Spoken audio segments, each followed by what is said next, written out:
Okay, this is my 2012 cross-country victory, and what I'm going to do is I'm going to show you some of the things that I've done to protect the bike in slow speed tip overs like you'd have in a parking lot, or if you're doing the cone courses.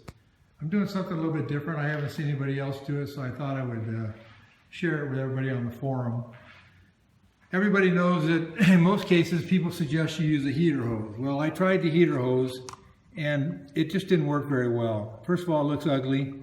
Second thing is it just takes a very minor scrape and you're all the way through the heater hose. So then I went to a hydraulic hose store and I bought this abrasion resistant cover. Comes in fluorescent orange. I painted it black. I put that on there and this actually works fairly well. It's injected molded. You can see I've had one scrape on there. But even that, it looked ugly, it looked gaudy. I put it on before I go do the practice, but after that, you just didn't want it on your bike. So then I went and I got some, this is an 1 3/8 DOM 0.125 diameter pipe. I went to a metal fabrication shop, a guy who builds race cars, has a pipe bender. So he took and he bent a piece of pipe, the exact form of the saddlebag guard. I made this thing probably about 7 to 8 inches long. Of course, first thing you have to do is tip your bike over and find out exactly where they're going to touch. And on this bike, it's going to touch just about in the middle of this bracket. You can see right there where I've done a little scrape. But cut the pipe in half, or bend it to shape, cut it in half, rounded all the corners, and put 3M tape on the inside.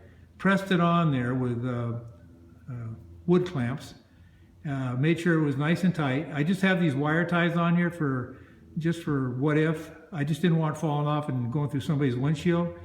But I can pretty much guarantee you that once that 3M tape is on there and it's secured really well, this thing isn't going anywhere. When I took the spill on the bike doing the cone course, this thing just solid as a rock. So if you don't have the saddlebag guards and you just have the bags, what some people have done is take 3M tape and put a piece of stainless steel on there or a piece of flat steel like this. You just have to be sure you bevel it so that you have the front end like the front of a ski so that it doesn't dig into the pavement when you take a spill. So make sure they're all rounded, all the edges, and you can either bend it up over the edge of the saddlebag or just on the bottom part. But I know some people are doing that. Now, if you move up here to the floorboards, this is a police skid plate right here. You can see it just mounts with 3 bolts on there. It cost about $100. This floorboard here, you can scrape this, but it's very thin, so it's not going to last very long and it'll look pretty ugly. This can be replaced you can just go to a metal shop and have them weld you a piece or cut you a piece and bolt it on here.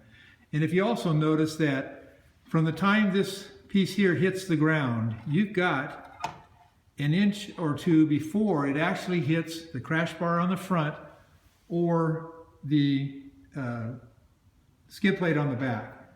So what I do is I kind of listen for this noise. And when I hear that, I try not to go too much farther because I really don't want to scrape the back or the front. Now on the front, again, we did the same thing. I started off with heater hose, wire ties, put the abrasion resistant thing on there, and then I thought I'd found the perfect thing. This is a 2-part shaft collar clamp. Cost about $8. So we put that on here, probably about 9 inches out from where the crash bars mount to the frame. Put that on there. The problem is that when it hit the pavement, because of this 90-degree lip, it would push this thing and shoved it all the way back down into here. So I put a bicycle inner tube on the inside here to protect the chrome. I put it on there as tight as I could, but I took a pretty bad crash. It left about 5-6 foot skid mark, so that's probably a worse than normal crash. But it did shove this thing all the way down here. So it would have to be drilled and pinned or something, and I would round this edge off. But I just decided to go ahead and do the same thing on the front that I did on the back. So again, he just took his pipe bender, kept bending it till he got the right shape. He then took a press and kept pressing it on the sides until it would fit on there properly. I put 3M tape in there, and as you can tell, as of yet, I have not dropped the bike to test it, this skid plate. But I'm pretty sure it's going to work. It's rounded in every direction, no matter which way the force is coming from. And then up here, you're going to see this is just a cheap highway bar. Costs about 29 bucks. I think it's maybe 7 inches above this. The main thing is, and it's upside down, so that when the bike tips over, I don't want to go all the way over and hit the fairing, which it never has, but I want to make sure it doesn't. So when I'm doing the cone courses, I put this thing out. I make sure that this is high enough from the contact point that this is about 2 inches above the blacktop when the bike is tipped over. I don't want to touch the pavement before the bike, or if it's not needed, because then it'll just put pressure on this and twist it around. I just want to have something to bounce up against if it starts to go all the way over. Like I said, it never has, but I have seen some bikes in the police videos do it, and I want to make sure that mine doesn't. And then down here, right in this area, on both sides, I found scrape marks where I had somehow scraped it here.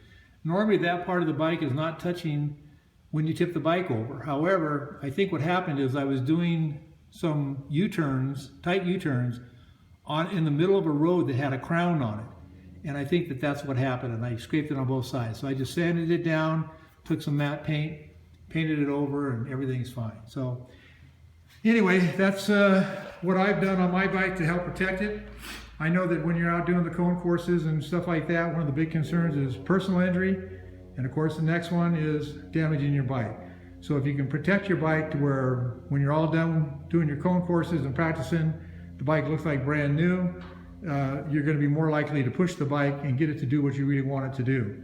The other thing is that when I had these pieces made, I had to make me extra ones so that when I go to sell the bike, I have two options. One, I can take dental floss and some heat, get behind there and take them off. Or two, I can take them off and put replacement ones on there. I actually don't think they look that bad. So anyway, hope this helps everybody.